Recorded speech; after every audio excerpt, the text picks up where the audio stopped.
Sanibonani balaleli, ninjani? Nikhuluma noZamangcobo, uMapholoba, uMashiyamahle, uMafuse, uNyusa, uTholuda lungakheki. Lalela uZamangcobo uqhamuka kwiNtuzuma TV kusizo lami. Ngabe ngikuphatheleni namhlanje? Ngikuphathele indaba ezimnandi. Ngizoqala ngikwazise usisi oseceleni kwami. Ngabe ubani igama sisi? Ngizocela ukuthi udaba osiphathele lona usinabele. Lona usixoxele as South Africa silalele, sifuna ukuzwa ukuthi ngabe usiphatheleni la kwiNtuzuma TV usizo lwami. Sanibonani, njengoba ngisho igama lami engiphethe namhlanje engifuna ukudlulisela umhlaba wonke kumayelana nokudayiswa komzimba osekusabalela umhlaba wonke, okuyikona kona futhi okwenza ubugebengu bube buningi, nokudliwa kwama-drugs, nokunyukubezwa, nokuhlukunyezwa kwey'ngane, nokudayiswa komzimba. Konke nje angiboni mina kuyinto e-right ukuthi uhulumeni angavuma ukuthi ukudayisa ngomzimba kube semthethweni. So ngelami nje isayidi angiboni nje ngempela ukuthi ungathatha ingane ukuthi ngoba nake isihlulekile esikoleni uthi ayihambe iyodayisa ngomzimba. Kufike kanjani lapho? Ngoba lezi ngane lezi zigcina indaba kodwa iqala khona kuma-drugs. Uthola ukuthi ingane ayisa-afford ukuthenga i-drug, nomzali naye akasa-afford ukuthenga i-drug. Uthola ukuthi ingane isiyolala nomuntu omdala ngoba ufuna le mali ye-drug. So njengoba ngikhuluma nje ngiphebeza lo mhlolo owenzakalayo, ngoba nami sibuya kuyona lo msebenzi. Sikhuluma from experience.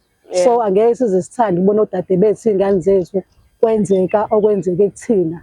So nje asivumi. Okay.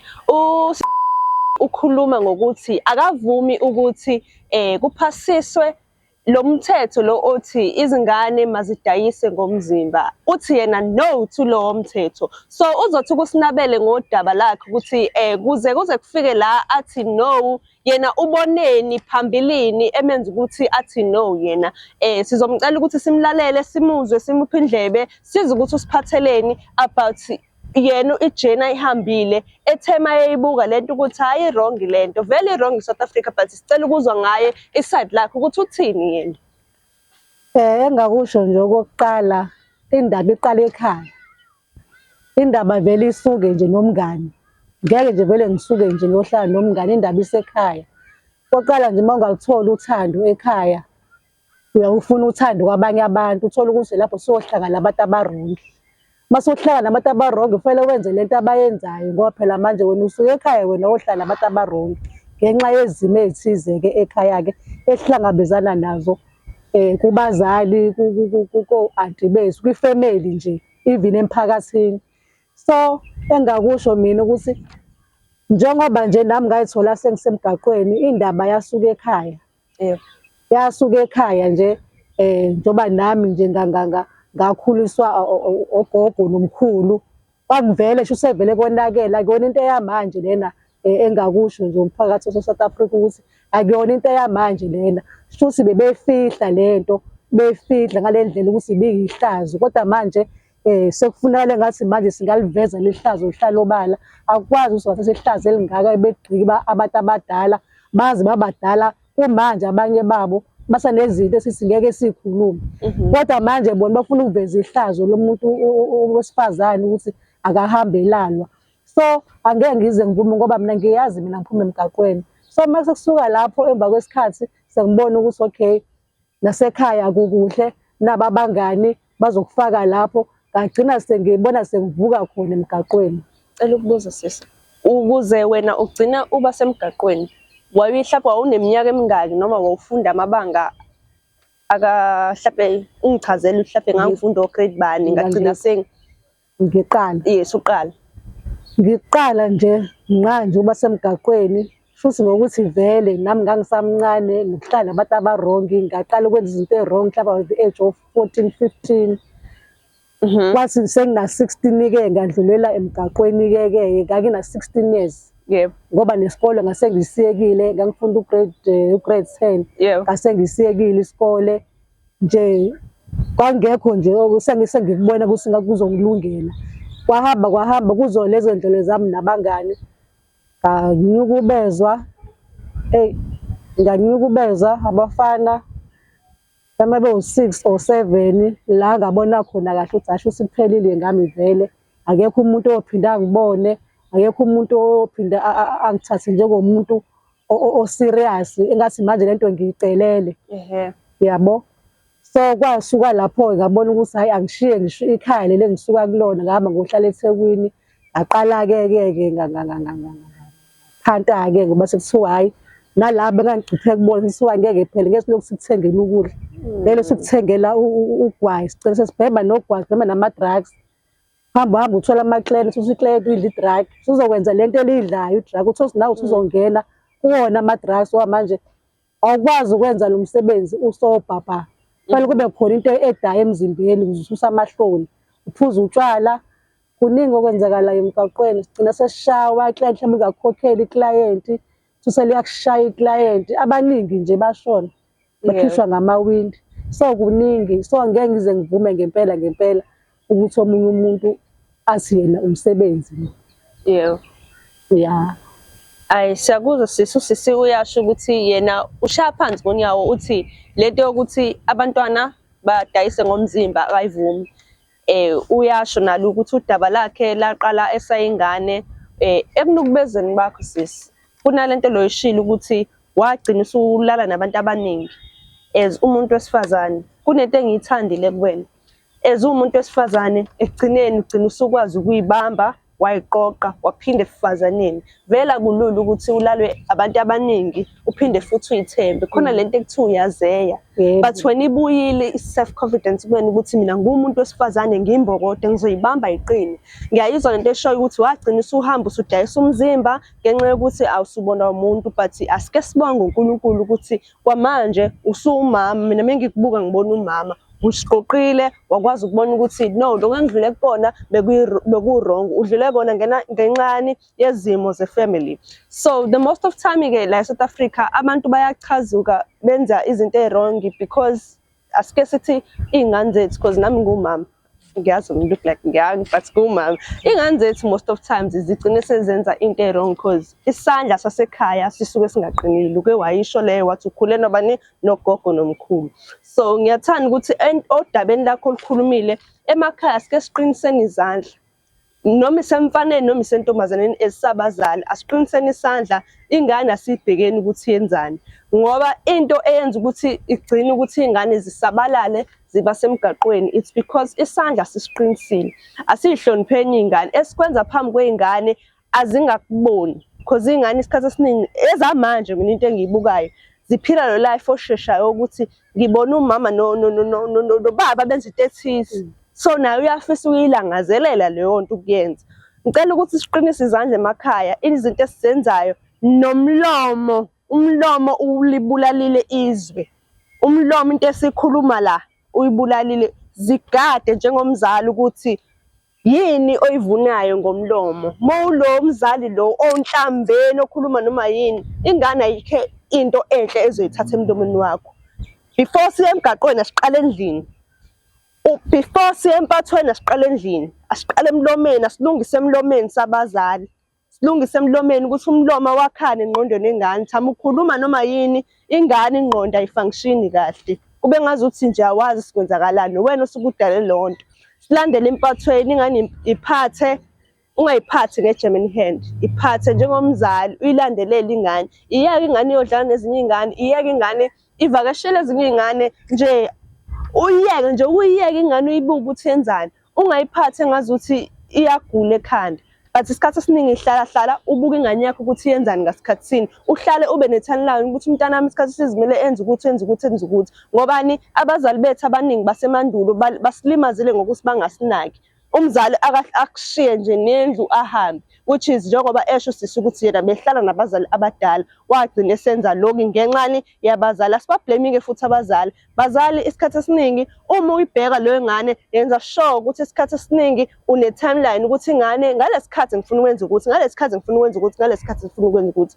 Uma ke uyiphulile lo mthetho ingane izobona ukuthi uma akanginiki care uma amazwi akhuluma kumina akakhi uyabhidliza uma ekhuluma uma ukhuluma isikomplazi ngoba siyasikhuluma isikomplazi bayazazi abaningi isikomplazi nje isona esidumile kulesikhathi samanje umuntu uxeke ukuthi lo uqhamuka kuliphi izwe umama akhuluma into ongazi uyibona yayibulala ingane leyo nto wena usuke unganakisi ucanga ukuthi ucosha ama points no usungacosha ama points ukubheda bese siphinde futhi sikhulume ngokuthi enganeni uyayinika nesikhathi ukuthi ikhuluma ukuthi kwenzakalani ngempilo yayo esikoleni kwenzakalani around yona angithi isikhathi esiningi thina siniki that's why ingane yakibona ukuthi kungcono ngimshiye lo mzali mina ngihambe ngiyophanda ngaphandle ngoba umzali wami kusho ukuthi akaboni ukuthi kwenzakalani ngempilo futhi akanandaba kungcono mina ngizimele ngiyophanda agcina umntwana esephumile sengaphandle omunye ugcina esedla ama drugs naye usengathandanga ukudla ama drugs kodwa yini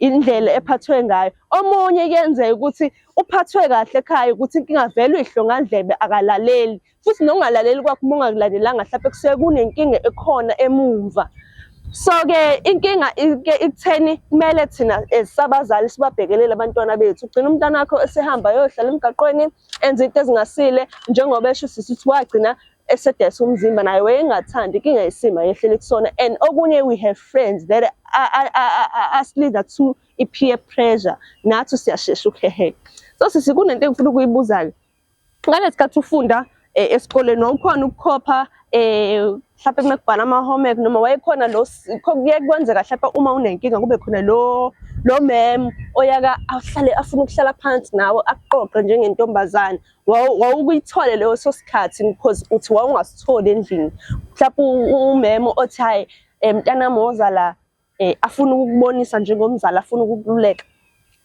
engakusho nje njengoba ngisho singakhulisa ugogo nomkhulu uma hayi ukuthi wayengekho wayekhona esendleleni zakhe zakhe ngaleso sikhathi so umuntu wayekhona ekhaya kwaku-aunt so ngangingalithola nje uthando esikoleni ke dala ngalezi ayikhazi because ngimdala dala ngalezi ayikhazi lezi imfundiso esezikhona manje ezikoleni zazingekho thina lento usuke uyafunda uthiwe about HIV about ukuphatha kuthena ngokuyalwa nje lokho hayi lokho sekwenzeka manje ezikoleni sokuserious ibuye ingane esikoleni ithi ngifika abantu abasendaweni ethize bezosiyala sasingenazo izinto thina esikoleni asazi thina ukuthi kuze umfundisi phela ozoshumayela so mina nje even ngingena emntombini akekho okwathi nje ehlala la phansi ke manje sisi manje nje busungena esikhathini esikanje usuku kanje angiyazi nje leyo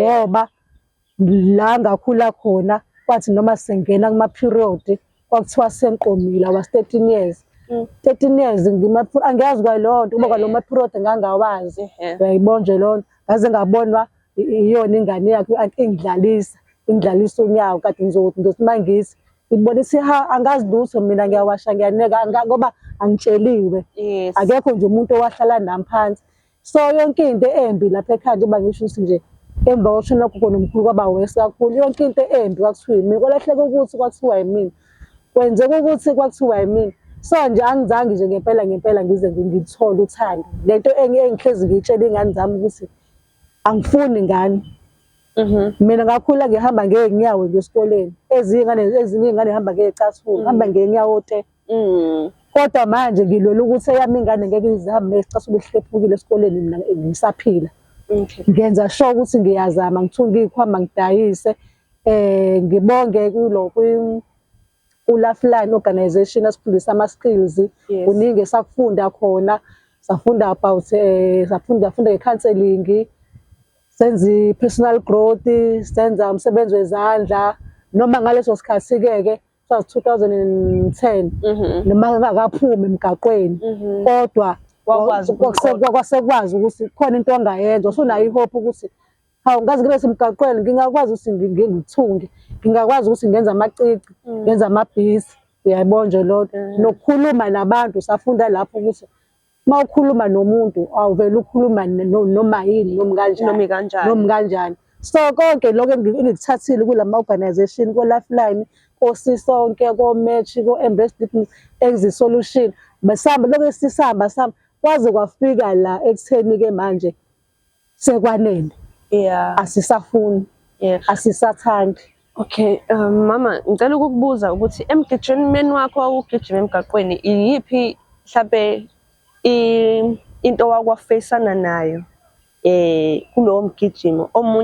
Omunye wethu wakwathi ngike ngafesana nomuntu engangathi ngithi ngiyaphanta kuyena.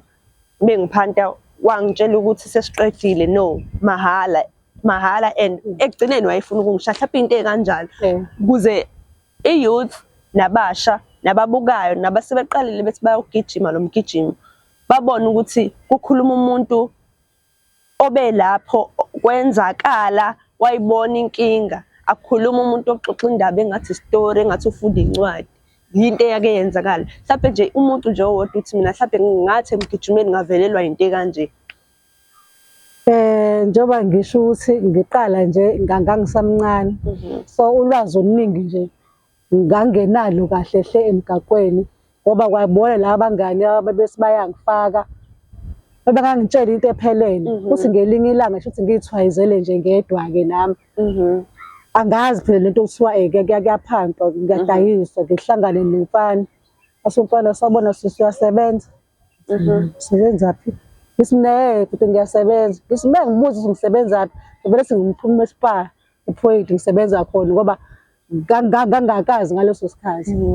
Hayi ubhuti lona wathi asingene khona la ehlathini, sangena ehlathini wandlala amahlamvu noma iphepha. Hawu wakunika u-R50. Hawu imali engaka. Ngaleso sikhathi kwakuyimali. Kwakusayimali ngaleso sikhathi. Hebo imali engaka. Hebo shuthi kuyaphileka lana. Kanti ubhuti lona shuthi wabona nami ukuthi ngisayengane ngisabhayiza. Wangithatha kodwa siye kwenye indawo nje kwenye indawo nje shuthi la behlala khona, kanti ubhuti udla ama-drugs la ngaqala khona indawo ama-drugs. Mangifika lapho wona athi uphuzani, ngisho ukuthi ngiphuzani, athi uyakubhema ukuthi akithi phela ngifuna ukuzenza isikhokho, ngifuna ukuzenza ngathi manje vele ngidala eThekwini. Ngathi mina ngiyayibhema. Wanginika ngithi ngiyazenza strong ngishaye.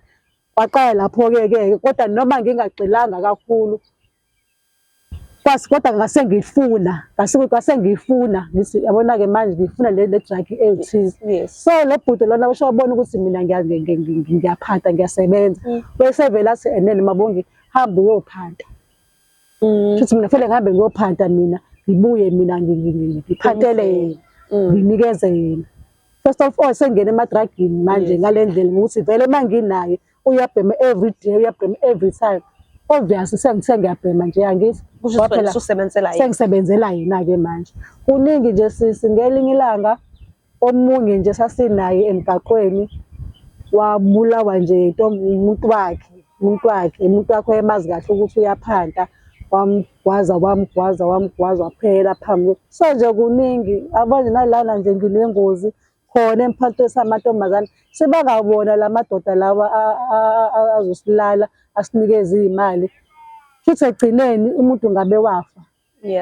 Engeke ngikusho mina, ngimbonga uNkulunkulu ukuthi ngoba ngasinda ngaze ngafika la. Abanye bethu nje inqwaba nje yethu nje seyashona, ayisekho. Asibonge, siyabonga sisi. Ukubonga kwami okunye okukhulu sibonga ukuthi uke wathi noma uhlala uzinzile ebumnyameni wakwazi ukubona into e-wrong, wakwazi ukujika ukuthi uNkulunkulu ngicela ukuthi uzungilekelele ngelinye ilanga nami ngijike ngiphinde ngibe lo muntu wesifazane o-strong. Sisi, ey'nganeni uney'ngane ey'ngaki? Eziwu-3. Uyithole emgijimeni noma uyithole ngaphansi? Lo kuqala ngamthola shuthi ngagijima phela uma ugijima phela kuyakwenzeka kulo gijima uthole u-boyfriend anyana engazi ukuthi mhlawumpe niyazwala ngaleso sikhathi kodwa phela ekugcineni noma sigijima sinjalo siyadinga uthando. Yabo, siyadinga uthando. Shuthi kwaba khona umuntu engathi ngiyamthanda ngaleso sikhathi kade ngizovele ngithole umntwana-ke ngahlukana naye ngathola omunye umntwana-ke lo wesibili-ke ngifuna ukuqamba amanga ngamthola nje emgijimeni ngale ndlela ukuthi uma ngimbheka inhliziyo yami ivele ishaye ngamandla ngoba manje vele ngingazi ukuthi webasabelephi. Kodwa-ke ekugcineni-ke ngizokwenze njani ngoba phela owami kufanele ngimkhulise. Yimina owasuka waye emgaqweni engasho nje ukuthi ubaba wakhe angimazi. Angimazi. Uthe bangakubabeli? Bathathu. Bese uthi lo kugcina-ke ukhona-ke ubaba wakhe but ufana nento engekho. Ngoba phela uma ukade uphanta Egcineni umtholo sekuyinhlanhla engathi uthola umuntu o-right, oqondile, yabo. So naye ufane nomuntu nje oyiphara. Engasho nje afane nomuntu engekho. So nje ingane zami nje ngiyayikhulisela, ngiyangithola amatoho nje lawo ngibambe emajalidini, angiqhengi ngibamba kwasani, ngenza umsebenzi wendlazo zezandla, ngithunge, ngiluka abantu emakhanda, ngithole lo amasenti, nani negranti, kodwa-ke kunzima-ke. Angifuni ukuqamba amanga kunzima. Mama, kule y'ngane zakho eziwu-3, amantombazane noma? Amantombazane awu-2 nomfana oyedwa. Yeah, bengicela ukuthi kube khona i-message oyishoyo ey'nganeni zakho uma zibuka le video, zibe naleyo nto ukuthi owami umama is strong, owami umama ngisanethemba ngaye, umama wami ngiyamthanda. Ube nje ne-message oyishoyo ukuthi bantu bami ngoba ngila ngicela nifunde yabo, into ephuma enhlizweni yakho ukuthi nangelinye ilanga bebehlangana nale video nomunye osaqala ukuganga athi uma kasibani bani uke wathi mekhuluma ngathinteka, ukuze kuthiwa ingane mina izwi lomzali lisangithinta mina. Ya ukuthi uma wathini ngelinye ilanga kuhlale le video kuyena. Engakusho nje, engakusho ey'nganeni zami. Into yokuqala nje inhlonipho. Ayikho into edlula inhlonipho, hhayi ekhaya kuphela noma ukuphi. Bavula amadlebe, balalele okuhle okufanele bakulalele, mabetshelwa, mabeyalwa. Yes. Futhi ngiyafisa ukuthi babe nothando, babe nalolu thando lolu enginalo, engibathanda ngalo. Nabo bangithande, ney'ngane zabo futhi nazo bayithande. Bangayikhohlisi, bangayitsheli amanga ngoba nabo angibatsheli amanga, into ngibeka njengoba injalo. Ngoba ngisho ukuthi nginengane yomfana, loyo mfana ngubaba kuyona ngumama. Ngoba khona isikhathi la ngibona khona ukuthi njengoba ekhula nje khona izinto ey'shintshayo. Ngeke ngikwazi ukuyocela omunye umuntu ukuthi ngicela ungiyalela ingane yami. Imina ofanele ngiyitshele ukuthi mntanami njengoba usuwumfana, uma kukhona izinto ey'kanje ezenzakalayo, phela kanje kanje, noma ahleka wacathi ngiyajoka, ngathi angijoki, nguma wakho ngubaba wakho. Ukuthi wakho ukhona ufanele into engekho, imina-ke okhona, imina ubaba wakho. Ngobani? Ayikho enye into engingayenza, yabo. So kuningi engathi ngiyayisola ngokuba kwami emgaqweni. So angifisi ngempela neningane ukuthi iye khona futhi ngoba into eyenzakalayo sisi, yabona singasho ukuthi isemgaqweni. Akubona emgaqweni kuphela la ekudayiswa khona, even emalokishini, even emasontweni, even komakhelwane. Uthole umakhelwane uthandwe ubaba kalana ngobani? Angithi ufuna imali, mhlawumbe uxakekile, mhlawumbe indlala. Nazi lezi iy'ngane lezi ekuthiwa oma-slay queen bathandana nabantu abadala ngobani? Befuna imali. Kuthiwa yini le? Prostitution.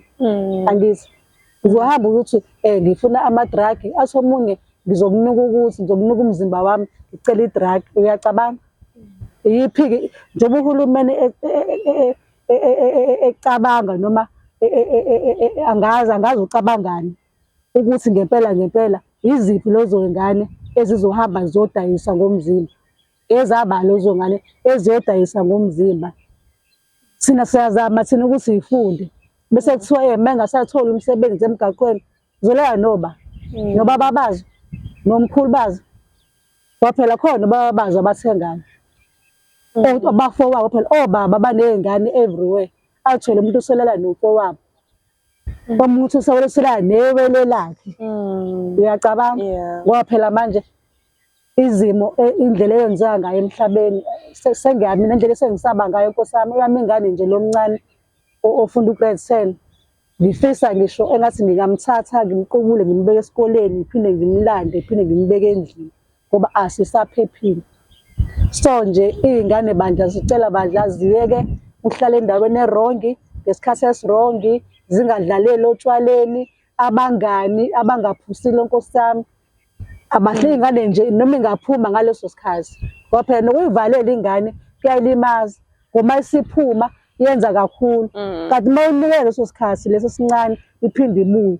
But ingane efundisekile, ingane efundisekile okwangempela angeke ize ihambe iyohlangana ngeke ithi nje ingane efundisekile iyohlala nabantu ababhemayo. Ingane efundisekile iyohlala nabantu abaphuzayo. Iyazi ukuthi okay, labantu nje bephuza nje ekugcineni khona into e-wrong ezokwenzeka. So manje fanele uyitshele wena mzali ukuthi mntanami kukhona u-1 no-2 la, iy'ngane singazifihleli, into nje siyibeke njengoba injalo. Ukufihla ikona loku nathi okwasididisa kuthiwa hhayi umuntu wesilisa methinta, cha, umuntu wesilisa nje menze u-1 no-2 straight. Sisi, nginombuzo la, bengicela ukubuza ngalesi sikhathi ugijima emgaqweni, uke wahlangabezana nokuthi mhlampe njengoba kade wenza imali ukuthi njalo ngemonth mhlampe khona abantu osudiphendele kubona ukuthi ngosuku oluthize ekupheleni kwenyanga kuzofika ubani bani nobani bani, kuke kwakufikela lokho? Abona nje uma ngabe inyanga nje iqala suwazi ukuthi ngomhla kabani umhla 15 nje qala lapho 15 khona nje vele abasuke behola, khona nje vele umuntu wami ngisuke nginaye ngaza 15 nje showcase ngino-showcase wami, bese kuba u-25 ngino-showcase wami. Kuyalena-ke uma kuphela inyanga-ke hhayi bengenza-ke imali ngale ndlela futhi yokuthi bengathi ngisebenza umsebenzi osile ngoba mese ngenze suke ngenza plus-ke futhi ngaleso sikhathi njengoba ngangisamncane nje ngakakhulela khona ubona babe ngibuka ngiyingane e-fresh esancane bengithenga njalo. But ngokuhamba kwesikhathi phela amantombazane nawo ahamba abe nomona ukuthi hawu wena usuloku uthenga sabake size sixabane nawo. But-ke njengakusho nje uma ngabe kuphela inyanga nje ngisebenze kahle mhlampe mathiwa mhlampe ngisebenze imali nje mhlampe from 25 kuyale mhlampe mhlampe nginawo mhlampe u-3000 ngiyalinganisa 4000 enye imali uthola ukuthi uba nayo ngoba phela manje uma usemgaqweni sifunda ngisho ukukhothena, sifunda ukutshontsha, sifunda ukuthatha iy'nto zabantu ngoba phela elinye iklayenti esesikhathi sola ukuthi lizokuthembisa imali engaka asakuniki leyo mali or either likuniki kwakona la ukuthi ufike endlini yalo nje mhlampe noma kuthiwa usendlini yakhe umuntu noma mhlampe kuphi ufunda ukutshontsha ngoba phela manje akukwazi ukuthi ungadayisa ngomzimba wakho ungatholi lutho ngoba phela umuntu wesilisa lo uzomsaba ngithi uzobona ukuthi wezongishaya ibe ne-crash kulungile, kodwa khona into ozoyibheka ufanele uthathe noma ifoni noma uwolesi noma ikhadi uhambe uyokhipha imali. Lapho-ke umuntu usephenduka yini lapho usephenduka isikhothela, usephenduka iphara. And-ke futhi-ke mina imali ebengiyithola bengenza sure ukuthi uma ngithole imali eyisamba ngiyayihambisa ekhaya, ngiyathengela ingane, ngifika ngiphethe igrosa, ngiphethe iy'mpahla ngiyihambise nginikeze okhona ekhaya ngithi hhayi naku ukuthi nakhona nginikeze futhi ngibe ngithumele ngoba angifuni bangibone ngoba bengibona bezole bengibiza bengithethisa. Kodwa nje imali nje ayengisiza kakhulu. Yes, noma engingangiphuza phela sengenzela ukuchumela abangani bami phela ukuthi hayibo mina ngisebenzile mina noma ngaba muhle phela vele sibe bahle sibe clean ukuze asibone amaklayenti. But njengakusho nje imali engangiyithola mina laphayana iyayingisiza kakhulu ngoba ngangikwazi ukuthi ngiphathele iy'ngane zami, ngiphathele ngikwazi nami ukuy'nakekela ney'dingo zami. Ngalesi khathi-ke ugijima usunayo lo ma-clients, ngabe kwenzeka mhlampe ukuthi khona lo ma-clients okugcina usu-capture ama-feelings kuwona? Ya, ukhona nje engangijwayele nje sewumuntu wami nje ukuthi njalo nje ngoba nabanye esasiphatha nabo base bazi ukuthi hayibo Mabongi nangu uThoni wakho laphayana yebo lona naye futhi engafuni muntu. So sagcina bese ngathi manje siyajola ngoba futhi even noma kuthiwa mhlawumbe ngalelo langa ngihleli nawe uzongifica ngihleli nomuntu uzoba nesikhwele ngale ndlela ukuthi engathi manje ngumuntu wakhe. Nami ngcine sengiyibona lento futhi uyinto engiyidingayo uyangenzela uma ngifuna imali yena-ke nje ukuthi noma nje decide ukuthi ngize siyolala naye uma kuthi ngixakekile ngasenginamba yakhe hayibo ngixakekile ngicela ungiphi 1 no-2 uyangifakela imali. So mase ngimbona vele akazobala kuleya mali leyana ngibone nami ukuthi asho lo muntu serious ugcina sengikhesha-ke sengimthanda-ke kumuntu-ke kodwa egcineni ngabona ukuthi akekho umuntu azaze angithole emgaqweni athi uzongithanda uzofuna ukungiuza ngaleso sikhathi sisetshenziswa uyena kuphela ngoba engikwaziyo mina umuntu ofika emgaqweni ozokuthenga noma ukufica ebar ngoba nasebhasi siyahlala sihlale nasemabhar usuke ne-life ngale ade usuke nomfazi emakhaya or usuke nomfazi la eThekwini or usuke nomfazi kubo, but usuke ne-life lana nje usuke esezokwenza nje ukuba umuntu wesilisa, ngingasho kanjalo nje uzoveza ukuba umuntu wesilisa. Ngoba abanye baze bathi abanye bethu baze bathi thina sivikela imindeni, ongcono umuntu wesilisa aphuma ahambe ayothenga kunokuthi achithele umkakhe igcine sefaka umuntu wesifazane endlini. Kanti kwayona leyo nto iyalimaza nje kakhulu ngoba manje isigcino ugcina usuthengwa, mhlawumbe uzothengwa umakhelwane wakho uthi baba kaSibanibani ukubonile ephoyinti wakubona, akithi manje usuzofuna ukuthi abe nawe ukuze wena ungasho ukuthi umkakhe usukubonile nawe futhi.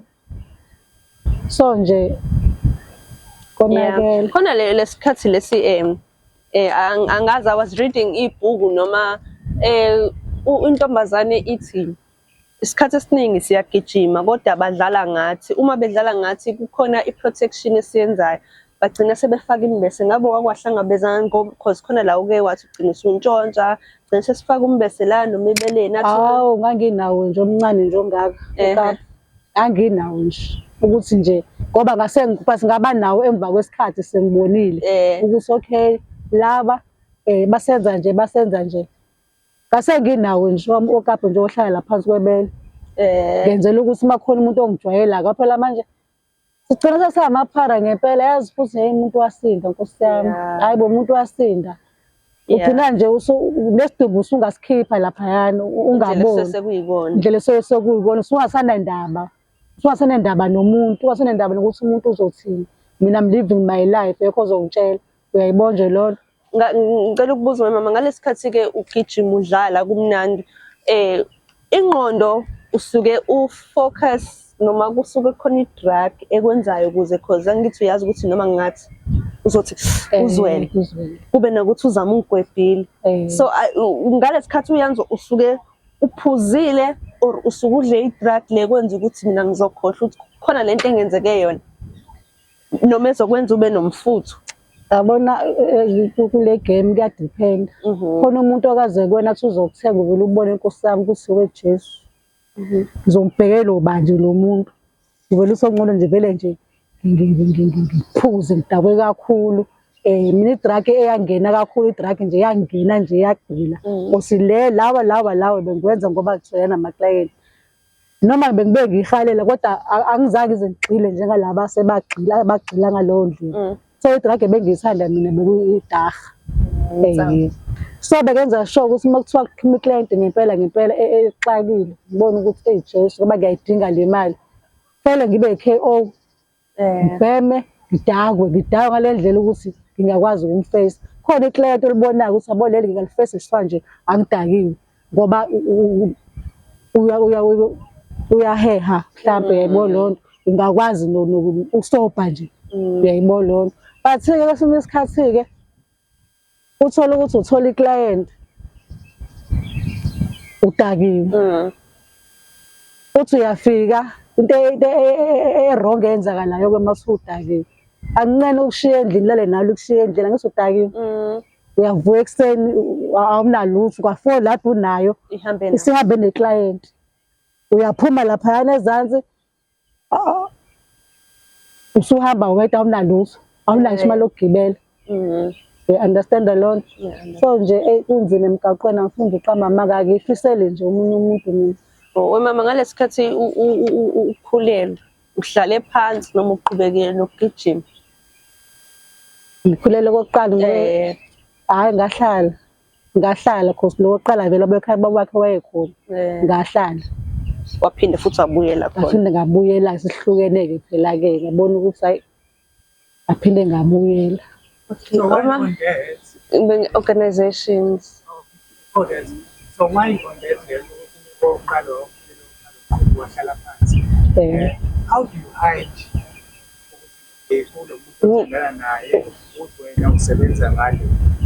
Ngokugijima. Okay, angithi uke uhlalile wathana nalo muntu. Uhide ukwaze kanjani ukuthi uzibambe ukuthi wena ukade ugijima kulo muntu ukuze understand Hhayi, ngangikwazi lezi phela ubugebengu sifunda khona emgaqweni. Ama-tricks nje siwafunda khona emgaqweni. Wayengakazi So nje nje wayengakaze nje azazabone nje nhlobo ukuthi khona into engiyenzayo. Ngoba nje ngayithola le ngane yokuqala saye sahlukana nje naye kwamanje ngiphindele emgaqweni. Wayengakazi nje ngabe ngiqamba amanga. Mhlawumbe sengezwa-ke ngabantu. Nami futhi i-behavior yami angabhihevisi komuntu phela, yebo. Mina nokuthi-ke mina i-behavior yami vele kahle kahle ngumuntu ophansi. Bengakwazi ukwenza lezi zinto ezenziwa abanye ama-ladies yabo lona into abayenzayo ini. Mina nje ngangifuna umuntu eze kumina angi-approach-e, hhayi ukuthi mina ngihambe ngigqoke into engaka ngiveze izinqa ini. Ngangakwazi ukwenza ngalesi sikhathi-ke ingane ikhula wayishiya, wawushiye noma? Ngaleso sikhathi ngashiya kubo kwakhe umfana. No, ngashiya kubo kwakhe umfana. Ekhaya bayilanda ekhaya bahlala nayo. Waseyethatha-ke u-anti wami omunye wahamba wohlala naye yakhulela-ke naye. Ngalesi sikhathi-ke ikhula ingane bathi wena ikephi? Hayibo, bayazi ngithi ngikhonjwa lapha ngikhonjwa lapha. Kuthiwa nange eNgraseli, nange ePhoyint, nange akubumusi ngibonile eThekwini. Bangibona kanjalo. Bathi nami anganendaba. Aba like khona ezinye izinto ukuthi vele nami kwenzeka ukuthi yayibona lona. Ngoba nami uma wangishila vele uma nami wangishiya. Yebo lona ngoba emva kwesikhathi wabuya uma ngathi akasale nayo ingane. Nami wangishiya nogogo wami akasale nayo le ngane nayo egadi. Ngoba ngisho ukuthi engiyibukayo mina bengine-enga. Ngikhule ngine-enga. Ngithi uma this, uma this, uma this. Akuzange kuze kungisize. And vele kubuhlungu ukuhlala yesu engekho umzali. Umzali wakho ugcinanga mhlawumbe wahamba uthi yazini umama ngiyamzonda-ke manje. Oma wabuya-ke phela-ke sebuyile-ke kulezo ndawo wahlala isikhashana waba right, wayeka nako phela umuntu ophuzelayo naye wayeka. Wathi nje sesekhishile nje kahle wavele washona. Lapho mhlawumbe nganginenyanga u2 months ngiqala ukuhlala naye empilweni yami. Ngakho isikhathi. Ngiyangaki 1994. Ngango-26, 20 something. Ngango-26 ngaleso sikhathi. Wavele washona. Angifuni ukuqamba amanga nokushona kwakhe. Washona nje ngisane-enga ukuthi akangiphilisanga. Izinto engingangizazi bekwenziwa ukuthi empilweni wami ekhona yena. Kwenzeka ukuthi ngathola ingane yena kodwa manje akasakwazi yena ukuthi asize lezi ngane ekubeni mina. Ayabona lento ukuthi nanokuthi siphushwe abantu asabakushiya nje nawe. Nawe yenza nawe uyayibona lona nami ngibe ngikathi ngikwa-encourage ngento ebhedayo. Yabo but ngenhlanhla yena ngomusa kaNkulunkulu uthe mase ngithola lo wesithathu kanti vele sengiqale nako-Lifeline ngahamba organization ngagcina sekuseklisheka seklisha ngi-right. Angisakwenzi nje yena ngikhulisa iy'ngane zami manje. Uthe khona i-organization okuthiwa ikwanele kuyiyona eyaqala indaba yokuthi no i-prostitution. Nathi sasavuma ngempela sathi no ngempela sikhathele siyafa sikhishwa ngamawindi siyagwazwa siyabulawa siyahlinzwa senza zonke izinto. Sathi ngeke no kwanele. Ngenhlanhla sathola i-organization esiyi-Domino eDurban North okuyiyona-ke yasifundisa amanye ama-skills yasinika namasenti ngakwazi ukuthi ngakho umjondolo ngazama u-extend omunye u2 room ngihlala ney'ngane zami manje zonke nanomzukulu ngaphezulu ngiseklishile nje ngihlala ney'ngane zami ngishumela ivangeli nje lokuthi nje ningake nilinge bantu abami ningitshele ukuthi ukulala nomuntu khona okuhle ozokuthola. Akukho isifo ukuhlukumezeka iy'nkinga nezifo nanokuthi ikhona impilo ngaphandle kokuya emgaqweni. Nalaba basemgaqweni futhi ngifuna ukusho namhlanje ukuthi ikhona impilo kuyaphileka. Phela nje into efanele niyenze guys ukuthi nixhumane nabantu, nikhulume nabantu. Akhona ama-organization ubuze kwami i-organization oyaziyo ukuthi ngingasizakala kuphi, ngifisa ukwenza ukuthi ngingasizakala kuphi. Engathi uma ukhuluma wadalule noma organization. Manje-ke phela but abantu abaningi bayawazi, o-Lifeline nje bayawazi.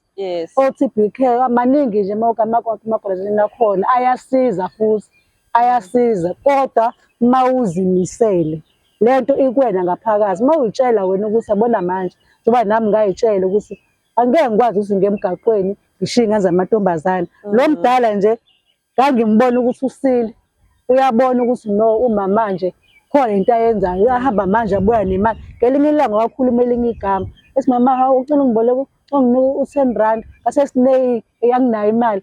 Wathi mama wena uzohamba manje nje ubuye manje unemali. Wangiphatha kabi lokho, asawu le ngane ngathi iyabona. Yabo, iyabona ukuthi mina ngenza. So ngabona ukuthi no, ngoba ekugcineni lezi ngane ziyathanda ukuthatha izinto esizenzayo. Ziyafunda futhi. So ngathatha isinqumo sokuthi nje kuyaphileka uma unezandla, unengqondo, ukhuluma nabantu, ukwazi ukuzehlisa kubantu futhi uyagcina usuluthola usizo. Kuyaphileka nje ngaphandle nje ukuthi uzuze emgaqweni. Sicela ukubonga kakhulu Siso sokukhulumile. Onendlebe lapha ekhaya uzwile ingane zakhe. I'm hoping ukuthi uma zibuka le video zizoyaleka. Kunento engizoyikhuluma kancane, ngicela ukuthi ukubonga osayiphethe kahle manje South Africa. Ngiyacela bandla, ngicela ukuthi siyibonga kakhulu ingane ezincane eziphethe ngobutombi bazo. Ngicela ukuthi uma ingane isayiphethe ngobutombi bayo ibheke ingane ukuthi yenzani ngasikhathi sini, because siyalingeka. Uma Mnqanzama enye into azoyisho, ngifuna ukuthi kwabantu besifazane noma ngathiwa usiyona intombi, umzimba wethu ithempeli likaNkulunkulu, asiqhenyeni ngalo. Noma ngathiwa usuphumile ebuntombini, usumama, yazi ukuthi lowo mzimba wakho uzitshene nje ngawe ngomzimba wakho, noma bangathi uyayitshena, kodwa ekugcineni umzimba wakho awube nesithunzi. Noma sengasekho le nto ukuthi uyintombi awuyona intombi to kunjani njani, but ekugcineni iba nesithunzi ngomzimba wakho. Usabela umzimba wakho njengoba eshila umama ukuthi yena useyasaba ekugcineni ukuthi usabela iy'ngane zakhe, ngazi ukuthi angayithatha ingane ayibeke esikoleni. Nawe mzali sekhaya, saba ngengane yakho, saba kakhulu. Ngiyathanda ukuthi bazalwane ukuthi sigijime, sazi ukuthi ngaso sonke isikhathi siyababheka abantwana. Ingane zosisibethu siyibheke. Kumnandi yathi guys ukuthi uyala ingane. Mina nguma Mnqanzama ngisayiyala. Kumnandi ukuthi uzwe ingane ihlale la uthi awungiyala ebusheni bakho wenzani, noma kuthiwa wenza ama mistake, kodwa ziqashe ngomzimba wakho. Yala ngomzimba wakho, awube nesithunzi. Noma ngathi usuney'ngane ey'ngaki, umuntu wesifazane umzimba wethu awube nesithunzi. Asalena ukuthi bebesibona abantwana basayintombi babathathe ulwazi kuthina, bathande, basho ukuthi usibani uke waqhuzuka. Yabo mina angifuqa mama ngithi swami ngiyathanda into eyenzekile, uke waqhuzuka waphinde futhi wayibamba. Abo mina mengikubuka ngibona umama nje ohloniphekile, which is uma uyibamba yonke into osiyenzile isono iyathululeka. Kukhona lesithunzi esikhona. Mina ukuqhamuka kwakho I'm like ngathi ngamthanda lo mama. Yabo ukuthi akunakekile ukuthi kukhona izinto ophuma kuzona. So ngiyathanda ukuthi uma usayiphethe ngobutombi bakhe, siphathe ngobutombi bakho, ungasabi ngobutombi bakho. Lo othi ulamthuthi miyeke kanjalo, uyazazi wena uthuthubelaphi, kodwa ekugcineni kuzokhanya, uzoba right. Ngiphinde futhi ngithi abantu besifazane asiyigqajeni noma ngathiwa sekunzima kabi. Baningi uyakuthi uthi uyadlula, okunye sometimes uyakuthi uthi uyadlula kuthiwa hawu usuwalala namadide mangakuthola ukuthi awulalanga nawe. Obavele uqhenye kakhulu, uzazi ukuthi wena ukuthi ufunani empilweni yakho. Leso sithunzi khona abaningi abasibonayo, khona abakuhalela ekugcineni ukuthi ngiyafisa ukuba uZamangcobo, ngiyafisa ukuba ubani. Uma mncane uZamangcobo lo from Intuzuma TV, uthola ude lingakheki. Ungakhohlwa ukuthi uma uvula i-TV uhlale phansi udle popcorn wakho ulalele le ndaba ukuthi siphetheni kumnandi. And ngiyabonga osukwini namhlanje.